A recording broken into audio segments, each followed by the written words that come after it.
Megan says it's time. I hope everybody this week at least thought about being a thermostat, a thermometer. If you didn't succeed in doing it, at least you gave it some thought and you get a gold star for that. We really shift gears, I think, today as far as both theology and style, taking up Tillich and William Sloane Coffin. Some background on Tillich, obviously born in Germany. His father was a Lutheran pastor, although Tillich, I think when he was ordained in the evangelical German church. He nearly died on the first day of his life.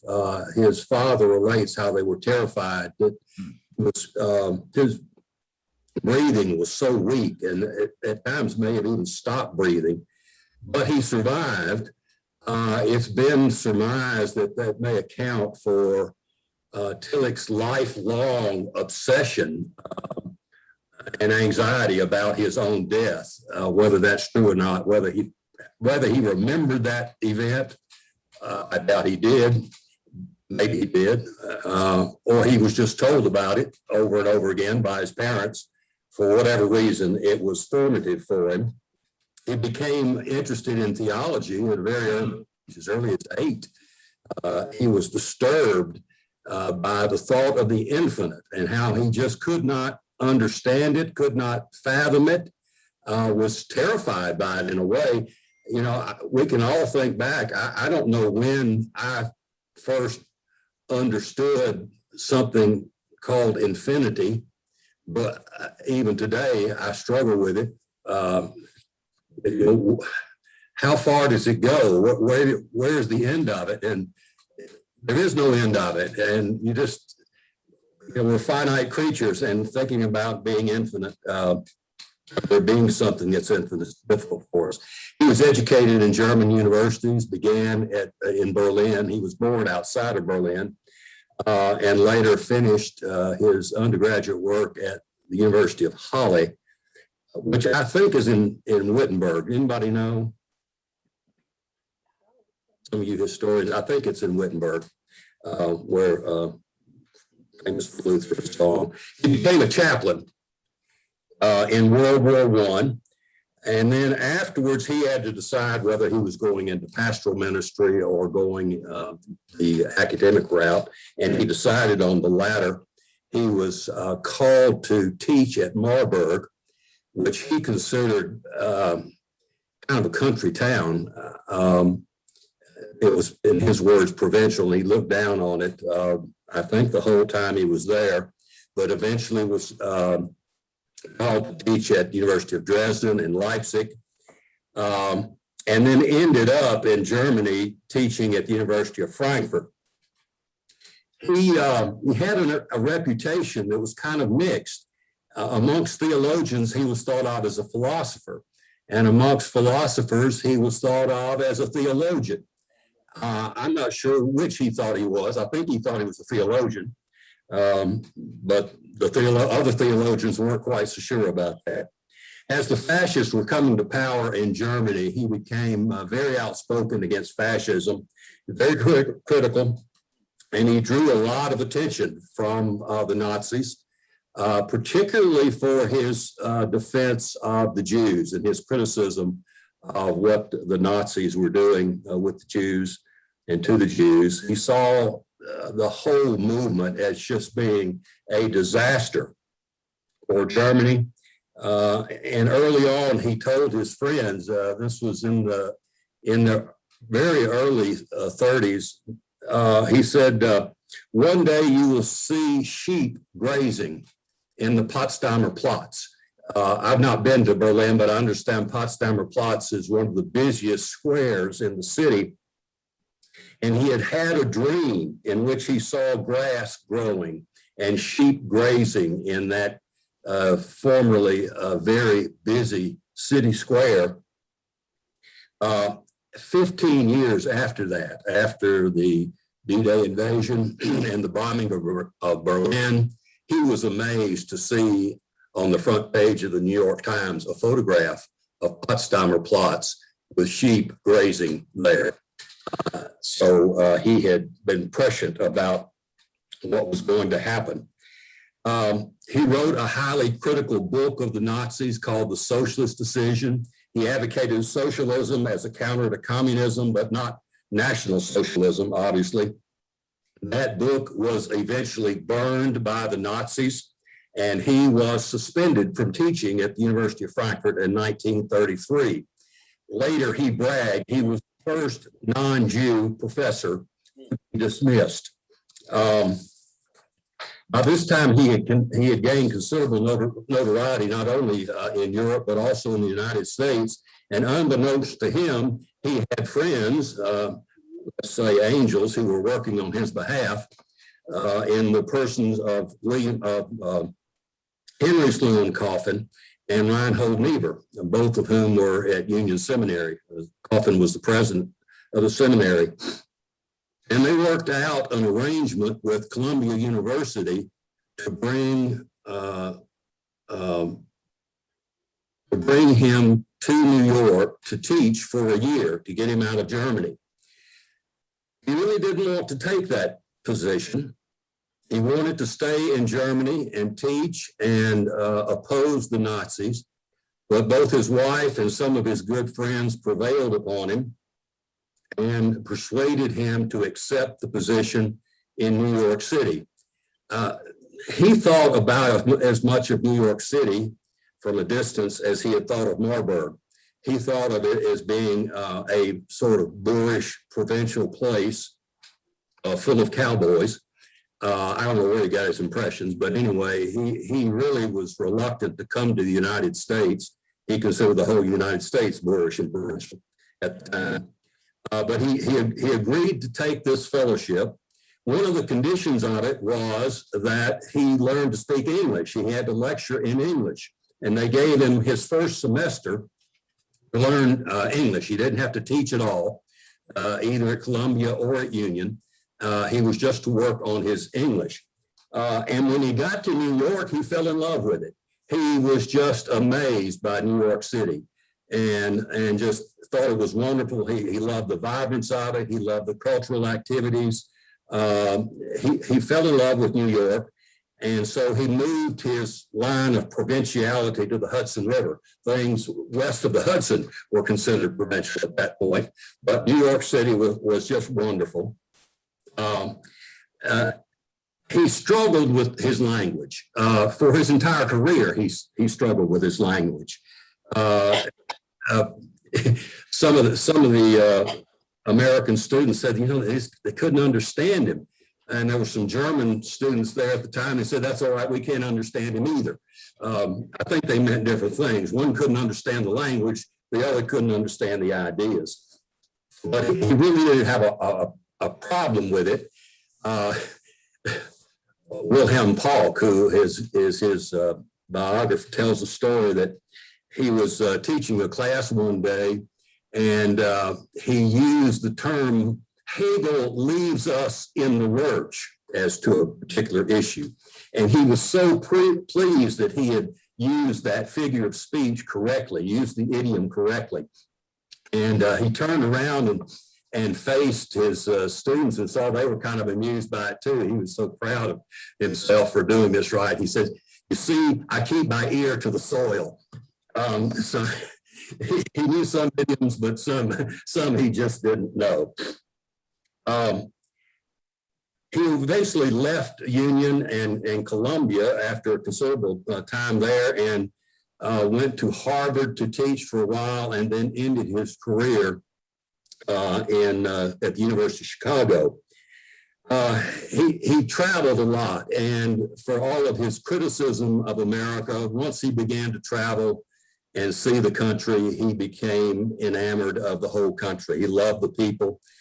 He loved the expanse of the space, the scenery, in every way. He became an American and became an American citizen eventually.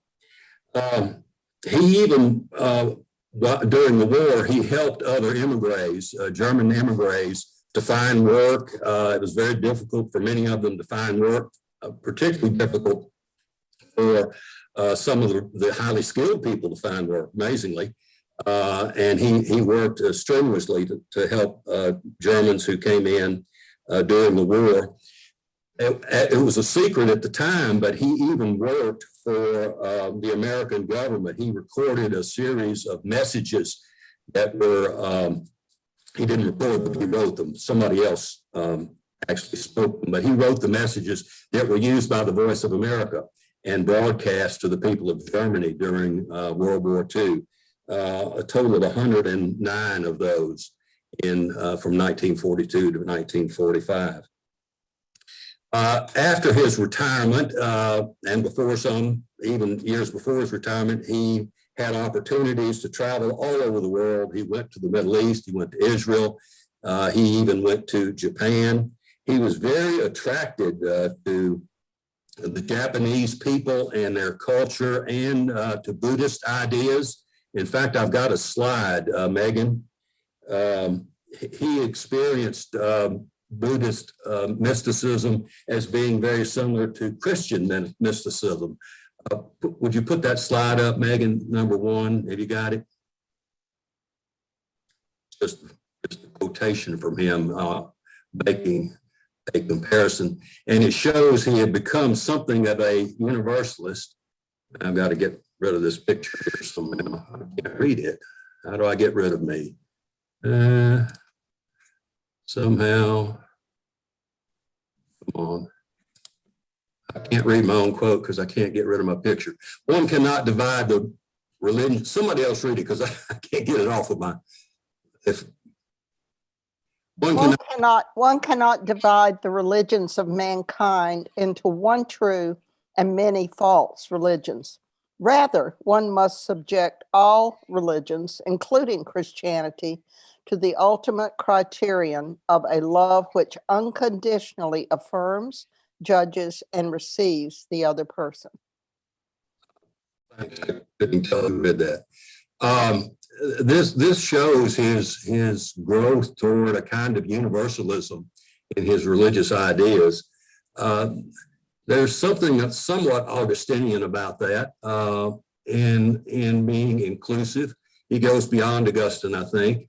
But anyway, it kind of shows where he was toward the end of his life and his thinking about religious belief. Okay, Megan, you can take that down.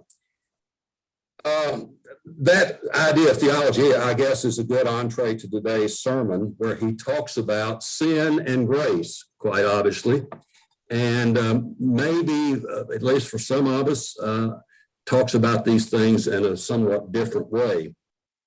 As Presbyterians, we've obviously got to talk about sin.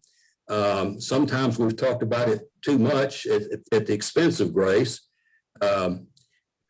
I'm reminded when our girls were real little, I think Rachel was maybe 4 at the time, and we were attending First Church Knoxville, and going home. And First Church Knoxville is kind of a conservative church, and we were going home after worship that day, and we asked the girls what they had studied in Sunday school, what they had talked about. And Rachel, the younger one, with this tone of absolute disgust, said, "Sin, sin, sin." And I thought, well, I guess that's good in a way, but a 4-year-old, it's a little tough. Well, I won't go into that anymore. But anyway, that's what this is about. It's about sin and grace. Again, we lost the sound. I'm sorry. Yes. Are you still hearing me? No, now we can hear you. Okay, I'm sorry. Oh, maybe I covered something up here. I don't know. The text is again from Romans. It focuses on the anxiety of human existence and the mystery of the human self. Maybe that's my talking too much, but I'd like to have your ideas about this sermon, questions, comments. How did it strike you?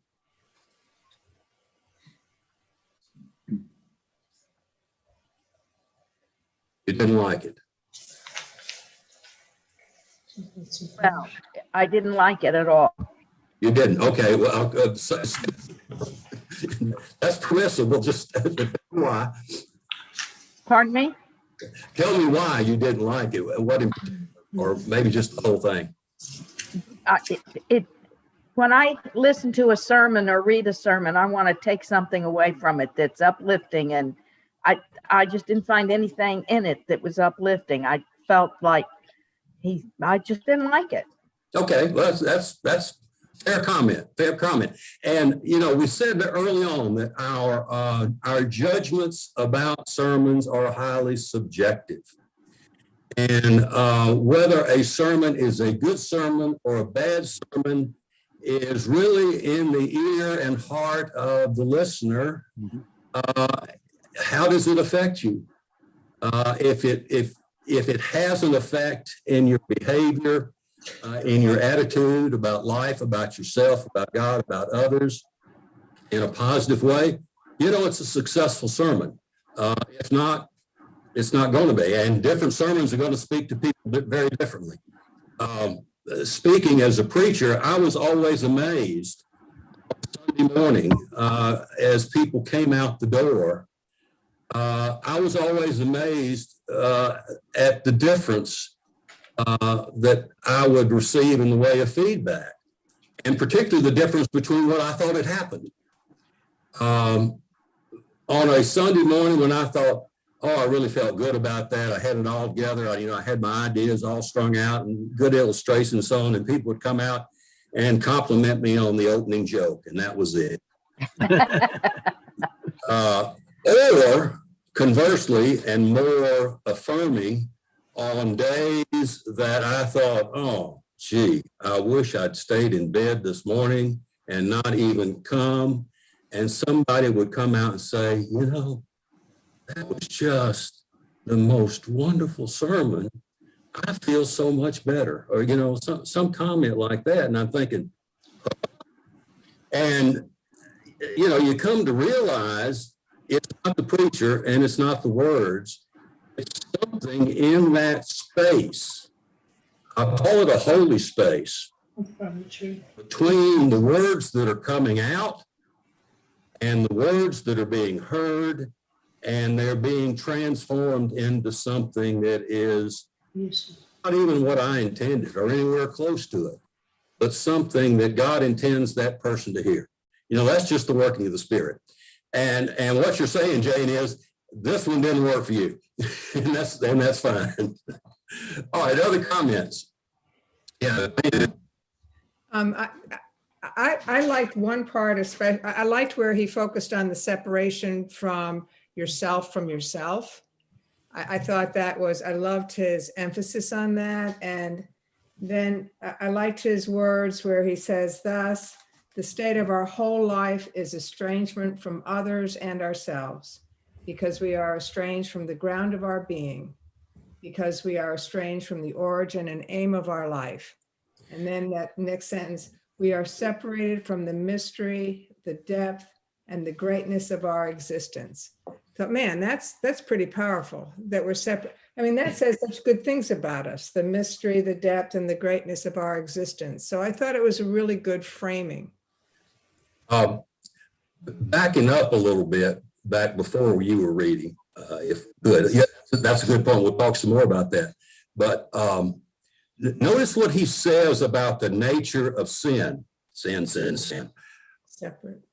I thought that's a little different from what we usually understand. We typically think of sin as doing something bad, behavior, actions, lack of actions, thoughts, attitudes. But he says sin is more pervasive and basic than that. Notice he says that sin is a state. It is a state of being. This is at the top of 809, right at the beginning of the sermon. That sin does not mean an immoral act, should never be used in the plural, that not our sins, but rather our sin is the great all-pervading problem of our life. Do we still know that it is arrogant, erroneous to divide men, calling some sinners and others righteous? He was saying that Jim Mays, some of you knew Jim Mays, Old Testament professor at Union Seminary. Jim Mays used to say, the problem is not that we sin, it is that we are sinners. It is who we are. He sort of separates himself a little bit here from Niebuhr. Niebuhr wasn't quite that strong on the pervasiveness of it. He was close, but he seems to be saying it is a constituent part of being human. He doesn't say it here, but I think somewhere he wrote, there was really never a time that there was this idyllic Garden of Eden Adam who was sinless. That basically we are sinners and have been from ab initio, from the beginning. And that is the problem in our lives. And then he goes on to talk about how that is separation, and that our sins are manifestations of our sin in the singular. That's a little different, I think, from what we usually think of and what we traditionally have taught about. I'm thinking of the quote of Niebuhr here that we do not sin essentially, but we sin inevitably. Tillich is saying a little bit more than that. He's almost saying that it's an essential part of us. It's part of having free will, and that we inevitably then will sin. Questions on that or comments?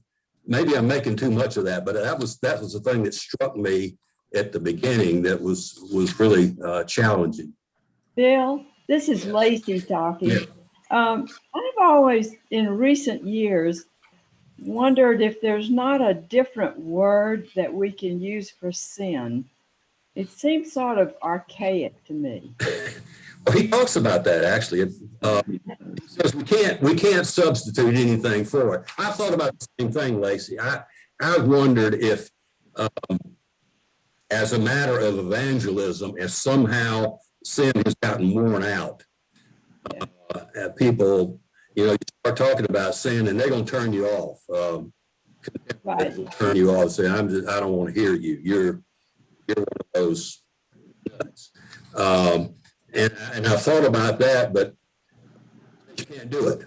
That sin and grace are unique, and there's no substitute for them. I argue with you. I'm just telling you what he says. But Okay. Bill, this is Cecil.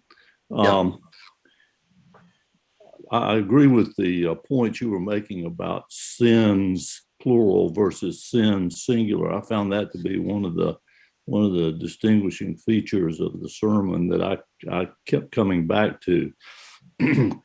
But overall, I felt like it was more an academic lecture almost, sort of a chapter in a book on the theology of sin and grace. And he had been asked to write a chapter on that to try to distinguish for everyone the difference in those terms. So I found it a little bit more academic than I would have liked. it was an academic sermon. In our notes that it was first preached at Union Seminary. In reading Pauk's biography of Tillich, he says it was first preached at Columbia University. More importantly, he points out, to your point, Cecil, I don't think he intended it as a lecture. It was for himself, because on his original manuscript of this sermon, he wrote, "For myself." So he is dealing with his own issues here and really preaching to himself. And you add that to it, and you go back and read it. Now, what's going on with Paul Tillich here? And as preachers, we're always told not to not to work on our stuff with our congregations and our sermons. You know, that's against the rules. Well, he's kind of doing it here. And of course, later on, we're going to see how Coffin does it. And there's an exception to every rule. But anyway, he was dealing with some this personal issue, this anxiety, inner anxiety, and tug of war within himself, between the two selves, between his center self and his self that wants to be something other than that and knows he ought to be something other than that. Bill, Yes. what struck me is that the sentence that meant the most to me was simply accept the fact that you are accepted. And I think for anyone who is really struggling with the concept of sin, you know, or which we usually think of as specific sins rather than this state, but to accept that grace, that really is the life transforming experience for me. And I think the problem with sin, as we use it so much, particularly in evangelism, is it's very much been narrowed to the idea of sexual transgression. Yeah. And we don't see it as the state of being. And therefore, if we haven't done that, we don't really need anything much. Whereas what he says is, yes, we are seriously separated from ourselves, from others, from our ground of being, as he puts it. We have to accept the fact that we're accepted. You jumped ahead, but that's good, Mary. Let's back up though and talk about the other positive aspect of this, where he talks about grace. That when sin abounds, so much more grace abounds. He starts that discussion on 8:10 and continues on there. You know, he's talking about Paul here. And Paul had the same issue that Tillich did. You know, Paul says, you know, I want to do this, but I end up doing that. I do the thing I hate rather than the thing I love. That's the inner conflict that is throughout that. It's throughout Paul and it's throughout Tillich's sermon here, and it's the one that we all deal with. We are mysterious beings. We don't understand ourselves, and it takes an abounding of grace to allow us to accept ourselves. I thought where he turns to the personal example here of being alienated on 8:11, the mystery of the self, was effective when he talks about alienation. And who hasn't gone to a social function of some kind? By social, I mean something with other people, and you feel totally out of place. If you've never been there, maybe you're just very effusive. Maybe you're somebody who can really work the room well. I don't know. And I can work the room sometimes too, but I have been in those situations. Haven't we all been in those situations? Maybe you go into a party where somebody's invited you to be nice to you and you don't know anybody else there, and you can't find a point of connection. You're just absolutely alienated from everybody standing around you in that big crowd. Has nobody else experienced that? Am I the only one who goes to a cocktail party or someplace and feeling, oh man, I don't know anybody here. How do I get into this? That's the illustration that he gives on 8:11 about our being separated from one another. And he says the same thing is going on inside ourselves. We are alienated from our ground of being, his terminology for God. We are alienated from ourselves. We're alienated from one another. And then he gives some examples that I think are very contemporary examples at the bottom of 8:11 about how are we alienated today? What are the places that we as humankind are alienated? and he talks about race and class. And then he points out our real sinfulness at the very bottom, where he talks about, we see the news, we see how there are children who are sick and dying all over the world, millions without homes are freezing and starving to death. The strangeness of life to life is evident in the strange fact that we can know all this and yet can live this day, this morning, tonight, as though we were completely ignorant. We are alienated from one another. Somewhere he talks about, doesn't he, that there's something in us that when one of our friends does well, in a way, we envy them. We say, yeah, I wish that was me, instead of. We are sinners, and we are alienated from one another, and we are alienated from ourselves. Bill, Yes, John, yeah. in this context, and we move from the academic to the sublime, and Charlie Brown in Peanuts gets into conversation one day, and he said, everybody feels out of place somewhere. And the other person, I guess it's Lucia, one of them says, oh, really? Where do you feel out of place, Charlie Brown? And he says, Earth. Oh, good, John. I'll need to write that one down. We'll make some notes for the next time here. But, well, in a way, that's true. Aren't we all out of place? That's our dual citizenship. And citizens of heaven and citizens of earth. Was that somebody chiming in? Okay, so we're in this tug of war, and then we get to Mary's point about acceptance, that you come to this realization that grace comes to you where? Where does it come from? You can't predict it. You can't place it. It is like, just like it came to Paul. And he talks about Paul. You know, when did grace come to Paul? He's on the road to Damascus, and he's going for what purpose? He's going to kill people. He's going to kill these Jesus followers who are offensive to the Jews, offensive to the Romans. And what happens? It just comes out of the blue. And Tillich talks about how that is the way grace is.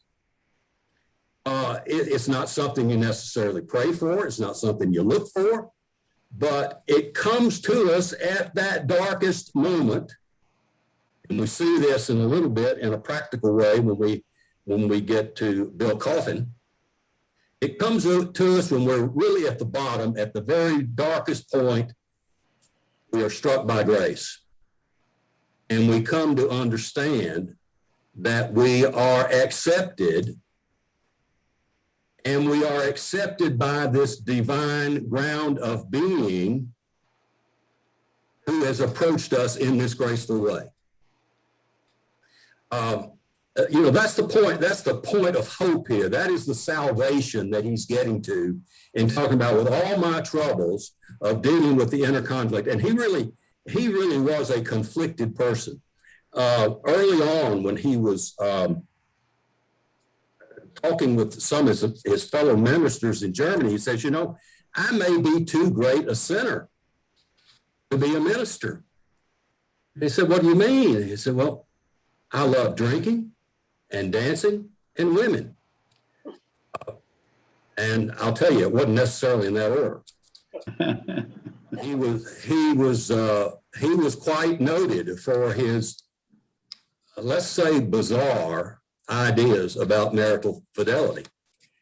And he lived with it his whole life, and he struggled with it. I mean, we're seeing that struggle right here in this sermon. But he came, by grace, he came to be, to understand that he was accepted by this ground of being. And he says, well, you know, if I'm accepted by the divine, who am I to reject myself? If God has forgiven you, why can't you forgive yourself? Paul Tillich. I think that's the uplifting part of this, is simply accept the fact that you're accepted, as Mary said. And then it's sort of a coda after that. Oh, we got to get the Bill Coffin. It's sort of a coda after that. He goes on to say, it's by this grace that we are enabled to express empathy, to have empathy for other people, because they are recipients of grace too, and they are deserving of our grace. That's at the very end of the sermon. We experience the grace of being able to accept the life of another, even if it be hostile and harmful to us, for through grace, we know that it belongs to the same ground to which we belong. And that takes us back to that first slide that we had. We didn't get to the second slide. Throw it away. It gets us back to that, what he was saying about that sort of universal understanding of religions. We need to move on to Coffin. I don't want to cut off too soon, but other comments or things that people saw and hear you want to talk about. I see another place here where your reference to universalism here. On page 814, he says, do we know what it means to be struck by grace? It does not mean that we suddenly believe that God exists or that Jesus is the Savior or that the Bible contains the truth. To believe that something is almost contrary to the meaning of grace. Yeah. I was first introduced to Tillich's teachings when I was a sophomore in high school in Bluff City, Tennessee, by a Latin teacher who had, in fact, studied at Union Theological Seminary. And this sermon has sort of framed my understanding of grace ever since. Somehow Tillich and Bluff City just don't show up in the same cities very often. You're right.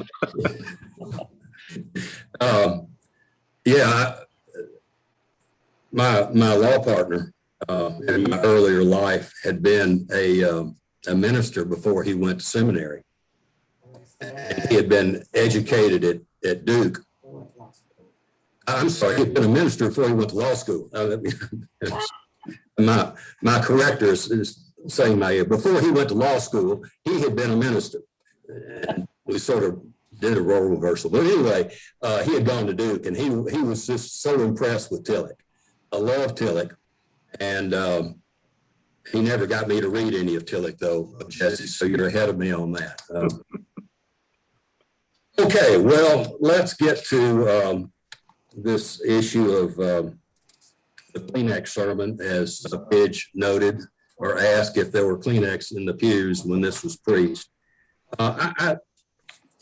William Sloane Coffin was the grandson of Henry Sloane Coffin, who was the fellow that brought Tillich to the United States. His own father was in the furniture business. If any of you ever shopped at W&J Sloane in Atlanta or New York, that was the Sloane family. They sold furniture to affluent New Yorkers and people that had summer homes in Newport and so on, or in the Hamptons. And it was founded by Sloane's great grandfather, who came here from Scotland, from Kilmarnock, and started that business. So he came from an affluent family. His father also, in addition to being in the furniture business, was the president of the Metropolitan Museum of Art. Sloane, Bill Coffin himself, Jr., was a talented musician when he was young. In fact, actually planned to be a concert pianist. And incidentally, his first wife was the daughter of Arthur Rubinstein. That marriage didn't last. He had two later wives, but that was the mother of the child that he talks about in this sermon. He attended Yale undergraduate and first studied music, but he dropped out in order to enlist in the Army in World War II and became an intelligence officer.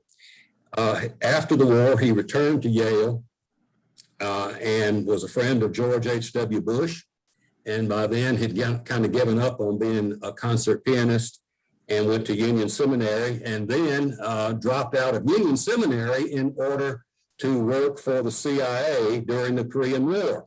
Worked for 3 years in the CIA, came back and finished his degree, his divinity degree at Yale.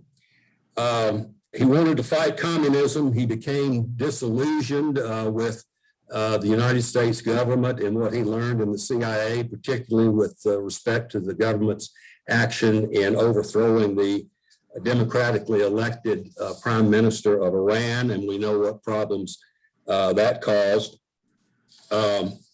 Anyway, at Yale, he finished at Yale and was ordained as a Presbyterian minister, later was licensed in the United Church of Christ as well.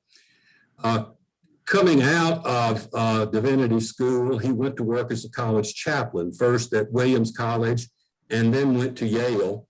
And at Yale, he became noted for his resistance to the Vietnam War, his interest in the civil rights movement, participated in the Freedom Rides, later was known after he went to Riverside Church in his opposition to nuclear arms.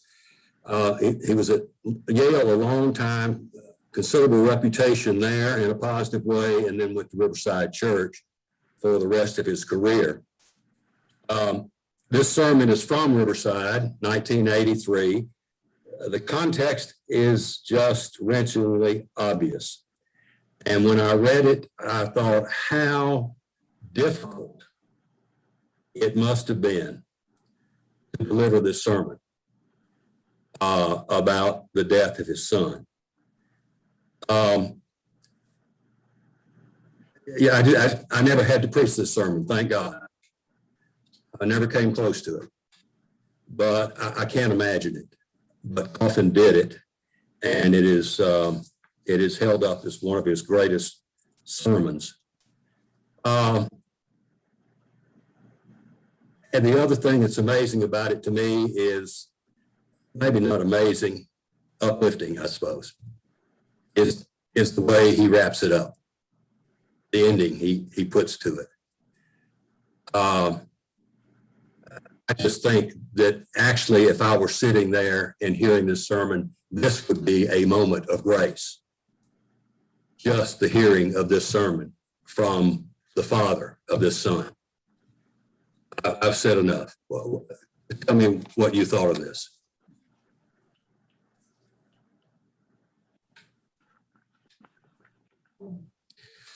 All right. I would think that for anyone who lost a child, this would be a huge comfort as to the ideas that most of us have never thought about of how so in that sense, and there are many people that have lost a child. Oh yeah. Well, it would have to be for a child. Well, Anyone you love, but particularly a child in tragic circumstances like this. yeah. I thought his anger comes out here. It's at the very first of the sermon where he talks about this woman who brings the food and lays into her when she says she doesn't understand God's will. You can. I'm not sure I could have done that. He just lambasted her. What do you mean? You listen to me when you talk about God's will. And he makes the point that it's not God's will. God doesn't go around with his finger on the trigger. Now, I know there are people that think that, but he straightens her out in a hurry and says that violent deaths like this are not the will of God. They are tragic, and God is the first one who is hurt when they happen. God's heart was the first of all our hearts to break.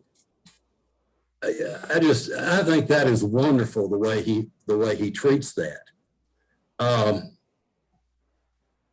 Then in the paragraph after that, he talks about the healing flood of letters, some of which weren't healing, some of which came from fellow ministers who said, well, you know, it's God's will, and he has to shake his head and shake his finger at those fellow ministers. And I also thought of Tillich, where he says in the middle of that second paragraph on 747, while the words of the Bible are true, grief renders them unreal. The reality of grief is the absence of God. My God, why hast thou forsaken me? He is really at the bottom here. And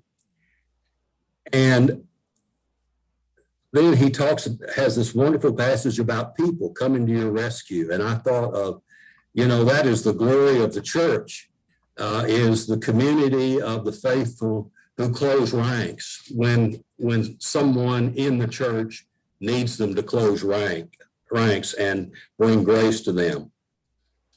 God gives all of us minimum protection, maximum support. I thought that was just really a good line. And then he gets to the positive part of the experience itself over on page 748. Still, there is much by way of consolation. I know how lucky I am. I know that this day brightener of a son wouldn't wish to be held close by grief. When I mourn Alex least, I see him best. Another consolation, of course, will be the learning, which better be good given the price, but it's a fact. Few of us are naturally profound. We have to be forced down. So while trite, it's true. But he quotes these two poems here. And then he goes back to Psalm 22, the my God, Psalm. And he says it starts off that way, but it doesn't end that way. If you go back to Psalm 22, you see that it has a positive ending. Maybe we better do that.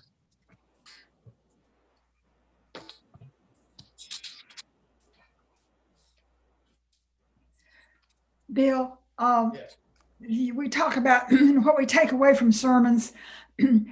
I read this sermon decades ago, I think not long after he preached it. I will say it's one of the few sermons of my life that I remember. It made a huge impression on me then that has stayed with me. Yeah.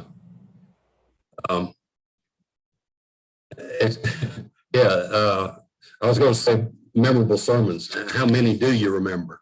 Well, I remember a few, but not many. I hope I've incorporated more than I remember. I hope I know more than I can say. But yeah, this one is memorable. From the horns of the wild oxen, you have rescued me. I will tell of your name to my brothers and sisters in the midst of the congregation. I will praise you. You who fear the Lord, praise him. All you offspring of Jacob, glorify him. Stand in awe of him, all you offspring of Israel. For he did not despise or abhor the affliction of the afflicted. He did not hide his face from me, but heard when I cried to him.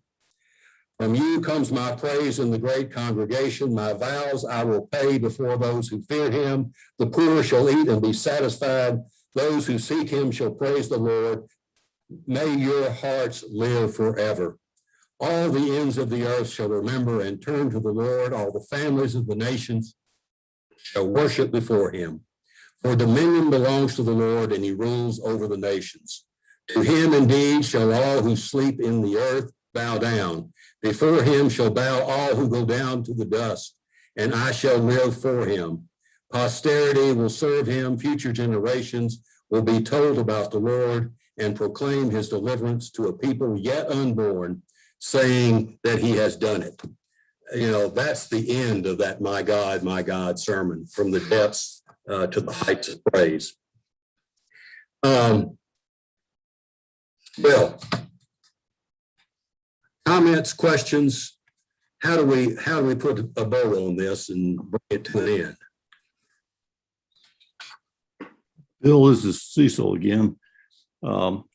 when I first saw the title of this, I was reminded of a book Jenny and I read 25 or 30 years ago by Frank DeFord, and the title was almost the same, Alex, the life of a child. And it was about his 8-year-old daughter who died at 8 from cystic fibrosis. And perhaps it had to do with more a celebration of her life and how extraordinary she was, because he wrote it 3 years after her death, whereas the sermon was given, I think, a little over a week after Coffin's son's death. So Coffin is more immediately dealing with the grief and what he hopes will be beyond that, whereas DeFord was dealing more with the life because he had had enough time to come to grips with the grief. So if you haven't read it, it's a wonderful book. Yeah, that's a great point. And it also, there's another difference, and that is in the case of DeFord's child, that was a pitiable death. That was one in which the child was totally innocent, nothing but pity there. The death of Alex was a tragic death in which he participated, may have been culpable. You know, he talks about, why didn't he change those wipers? Maybe he had a few Frosties too many. And then the brother in his casket saying, "You blew it, buddy, you blew it." It's really a tragic situation in which he was an agent of his own death. A little different type of thing, and a different type of grief, I think. But the time of being able to reflect on it, and again, the closeness in time just, I think, adds to the power of this sermon and Coffin's ability to do it. Yeah. Yes, ma'am. One of the things that I loved about this sermon was his raw honesty. And I think we were just all drawn up in that. He wasn't trying to make it all pretty that his son had died, and his grief was so visible. And what I loved about it is that when I listened, when I read it, I was empowered to realize the little things that we do in love really make a difference. I mean, he said, "I wouldn't be preaching this without you." Yeah. And then to end on such a powerful note, seek consolation in that love which never dies and find peace in the dazzling grace that always is. I mean, so we've gone from, I think that if I had heard him say this, I'd be sitting in that pew and thinking, well, I'm not going to be as afraid as I thought I might have been of really bad things happening. Yeah, wonderful point. He puts his arms around the congregation in this and just brings everybody into it by those statements. They put their arms around him, and now he's enfolding them and bringing them into the experience. Wonderful. Bill, this is Bob. I thought if nothing more, he laid out a good example, a good plan on how you deal with this. Mm-hmm. Just to show us this is the way to deal with it. His example, and I really did like at the point how he lit into the woman and for what she said, and how many times do we hear that? Yeah. And I think it's a good way to deal with it. So again, to me, a good example of how to deal with a tragic situation like this. How many funeral sermons have we heard where they really call it a eulogy? You talk about the person's life, and it ends up being a time of thanksgiving. Thanksgiving for the person's life. They didn't have to be born. We didn't have to have the experience we had with them, but we did, and we're thankful for that. And that grace outweighs the grief in the long run. Yes, Jane. You're muted. You're muted.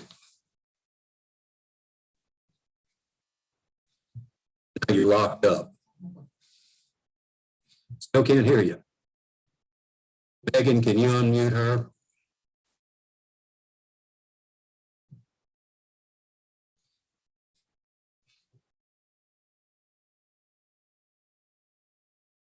We're trying. Technology's letting us down here. Now. Okay, go. Okay. My sister lost her 25-year-old son in the desert. He was missing in the desert for 3 days before they found him. And the thing that this sermon hit home to me about was the woman and her platitudes. And my sister said, the worst thing that people did was to make these platitudes about how to feel and what to think. And she said, sometimes no words are necessary, like he alluded to. Yeah. And Just hold her hand. then she made the comment that John was on loan from God. Yeah. Alone. Yeah. OAN. Yeah. I had a student when I was teaching. I taught first and second grade, and then Eric was at the high school. So we often had students, the same students, but years later. And this one particular young man, by the time he got to high school, he fell in love and she broke it off and he committed suicide. And I will never forget the father just at the funeral, which was just, 4 or 5 days later. And, suicide with kids can kind of fester, and then more can commit suicide. And he stood up and told these young people that the kid had, just like the son in this story, he made a bad choice, and that it's for us to accept that and to remember his memory, but to go on. And the kids at that time were into paintballs, and this father took the whole group of the kids that used to paintball with his son out into the woods, and they shot paintballs while the rest of us were up at the house. And I thought that was so cool that he could relate to those young kids and have them realize that this was, and he was very religious Catholic, that this was a bad choice on his son's part, much like the son said, you goofed, buddy. Yeah, suicides are difficult. In fact, this book that Tillich talks about, Man Against Himself, Carl Menninger, is really a study of suicide and the unfathomable motivations. We often say, we have these simple reasons that people do it. And he says, it's just not that simple. You got to look at it from a lot of different directions. I had a sermon. I'll never forget the sermon that Art Ross Raleigh preached after suicide of a friend of mine. And he said, the man who did this was not the man we knew. An example of that inner conflict that Billy was talking about. Yeah, Eric. Yeah, suicide's one of those things that's really hard to deal with. I've had 3 people that have played baseball for me when I coached, but the most difficult one was one where I had talked to the child. He was 17 years old the day before. He went home, killed himself that afternoon. Nobody exactly knew why. But the interesting, we after that, Ginger and I continued to give money to the Walk Through the Night program. But this winter, I took the opportunity to write his parents, and this has been 17 years since. And I got a note back that they said it was good that people still remembered Corey after all these years. So, and it was close to his birthday. Did I say that Tillich preached that sermon on his birthday? Maybe I did. Miss. Bill, an experience that John and I had years ago was an automobile accident in which our 2 boys, one was 4 months and the other was 2 years. And it was a head-on, and the boys ended up in the hospital, and we were told we wouldn't know how much damage until 48 hours. It was a very scary time. This is about grace. One of the first persons who came to see us, and we were talking, Tillich is talking about the congregation, and you're talking about the support. Now, one of the first persons who came to see us was a person we were absolutely opposed to in every political sense. He was a big Wallace supporter and everything. And yet over the years, and even in that evening, in that visit, it was like a gust of grace in our lives. And it continues to be. So I just throw that in. From a totally unexpected place. Yeah. Yeah. Well, folks, it's time for worship. I have enjoyed this. I hope it's been worthwhile for you. Thank you. You know, I'm going to go back and read Tillich again sometime. But I hope it's been helpful in both how you analyze sermons and in the substance of what we've talked about. It's been enjoyable for me. I'll always remember being a thermostat rather than a thermometer. And I'll always remember you blew it, buddy. You blew it too. So maybe some other ones are memorable for you. Okay. Thanks so much. Thanks for being here. Next week. Thank you. Thank you. Who is next week? Teaching. That is Kathleen O'Connor is next week. Old Testament scholar from Columbia Seminary. John, you want to say anything?